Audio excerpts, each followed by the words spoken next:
वीर भूमि पर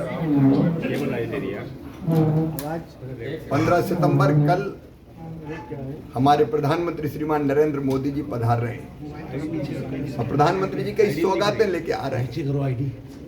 एक तरफ जमशेदपुर में वो हमारे गरीब बहन भाई जो झारखंड के हैं उनको पक्का मकान देने के लिए बनाने के लिए प्रधानमंत्री आवास योजना की पहली किस्त रिलीज करेंगे। पूरे देश में ग्रामीण क्षेत्रों में 2 करोड़ मकान बनने वाले, शहरी क्षेत्रों में 1 करोड़।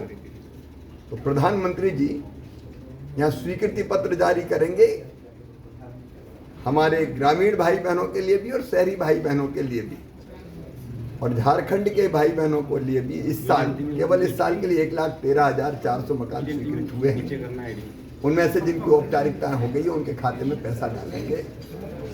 6 वंदे भारत ट्रेन को भी प्रधानमंत्री जी हरी झंडी दिखा के उनका यहाँ से शुभारंभ करने वाले हैं। तो अलग अलग अनेकों सौगात झारखंड को मिलेगी और झारखंड की जनता, कोल्हान की जनता प्रधानमंत्री जी से असीम स्नेह और प्रेम करती है। तो कल प्रधानमंत्री जी के दौरे के लिए भारी बारिश के बावजूद असीम उत्साह लोगों के मन में है और कल प्रधानमंत्री जी से मिलने और उनको सुनने जनता पधारने वाली है। सर, मोदी 3 के 100 दिन होने वाले हैं। मोदी 3 के 100 दिन होने वाले हैं, ये भी एक बहुत इम्पोर्टेंट।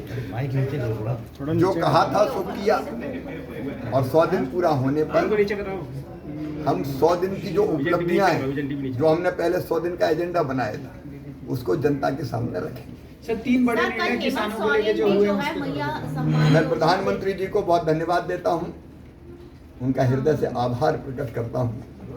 वे किसान हितैषी प्रधानमंत्री है, बहुत संवेदनशील है और हमेशा किसान और गरीबों के कल्याण में लगातार जुटे रहते हैं। 3 फैसले ऐसे हुए जो किसानों की फसलों का बेहतर मूल्य दिलवाएंगे और किसान की चिंता दूर करेंगे।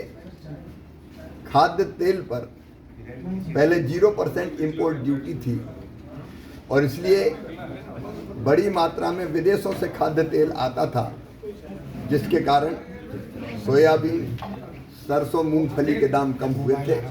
लेकिन इस फैसले के कारण हमारे सोयाबीन और तिलहन उत्पादक किसानों को बेहतर दाम मिलेंगे।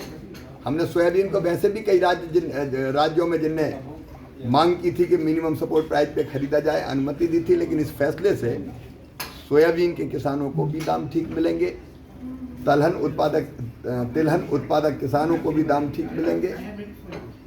फिर बासमती चावल हम निर्यात करते हैं दुनिया में।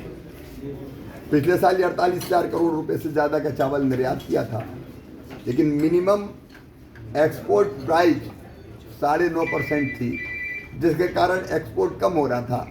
अब उसको समाप्त कर दिया गया है, हटा दिया गया है। इसलिए एक्सपोर्ट ज़्यादा होगा तो किसानों को दाम और ज़्यादा मिलेंगे और बेहतर मिलेंगे। प्याज पर भी एक्सपोर्ट ड्यूटी 40% थी, 40%, उसको घटा के 20% करने का फैसला किया है और इसलिए प्याज उत्पादक किसानों को भी ठीक दाम मिलेंगे। मैं इन किसान हितैषी फैसलों के लिए प्रधानमंत्री जी को बहुत बहुत धन्यवाद देता हूँ। धन्यवाद।